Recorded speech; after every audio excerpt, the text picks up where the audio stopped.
Okay, ito po yung video kung paano mag-recalibrate ng coin slot, universal coin slot, piso, 5, 10 hanggang 20 pesos.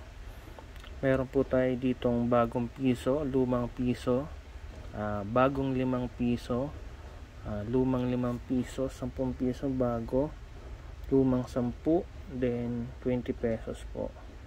Lahat po yan, tigta 20 pieces po siya. 20 tigpi piso, 20 5,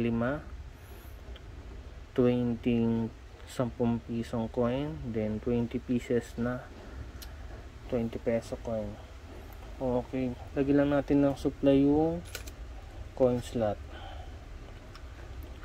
Pwede rin direkto sa vendor, pero dapat walang SD card para hindi siya magbo-boot. Hindi magpa-power cut, may power pa rin yung coin slot. Kasi pag may SD card, pag nag-boot yun, mamamatay si coin slot. Okay, para siya i-set up, kung mapapansin nyo, may 3 buttons si coin slot. May add, minus, saka set. Okay, pinutin lang natin yung add saka minus ng sabay. Lalabas yung A. Pinutin natin yung set, hold natin, lalabas yung E. After lumabas ng E, pinutin natin yung minus,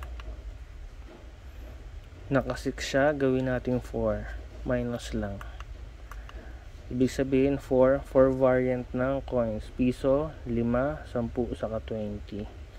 Then click natin yung set, H1 set, lagay natin, gawin natin 20, meaning 20 coins yung ibabasahin natin or i-calibrate. Then set ulit, click set, P1 gagawin natin 1 lang din, piso yon, ang basa niya sa P1 is piso. Click natin yung minus. Ayan, okay na yan. Then click set, hold. F1 gawin natin 10. Yun yung tolerance, 10. Then set ulit, hold. Pag lumabas yung H2, gawin lang ulit natin 20. Then hold ulit yung set. Yung P2 siya yung sa 5 pesos, gawin natin 5. Click natin yung add hanggang maging 5. After nun, click ulit natin yung set. Then gawin ulit natin 10 yung tolerance. Then hold ulit natin yung set. H3 gawin ulit natin 20. Hold ulit yung set. P3 yun yung 10 pesos, gawin natin 10. Add button 10. Then hold ulit yung set. F3 tolerance 10 ulit. Click ulit yung set or hold. H4 gawin ulit natin 20. Then hold ulit natin yung set. P4 yun yung 20 pesos, so gawin natin 20. Click natin yung add hanggang sa maging 20. Then hold ulit natin yung set. F4 tolerance, gawin ulit natin 10. Then click ulit natin yung set or hold. Ayan, iilaw siya. After nun, kakalibrate na po natin siya. Maghuhulog na tayo ng mga coins. Click ulit natin yung set. Lalabas yung A. Then isa pa.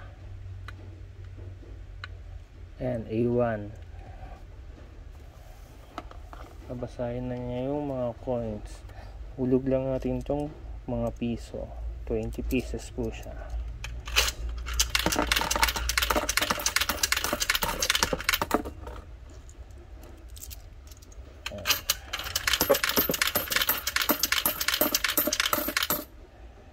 iilaw siya. Next, A2, 5 pesos naman.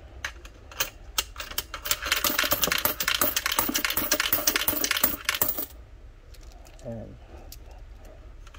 10 pesos na bag, luma at bago. Okay, 10 pesos naman ngayon.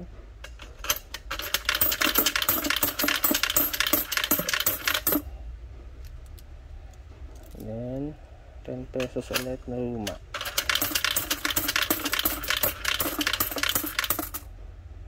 Okay, last 20 pesos.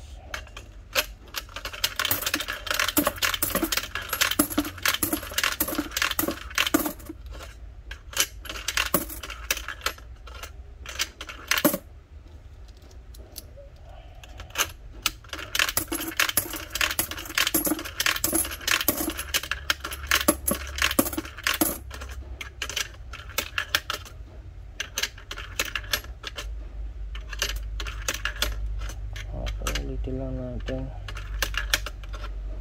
medyo mabigat siya.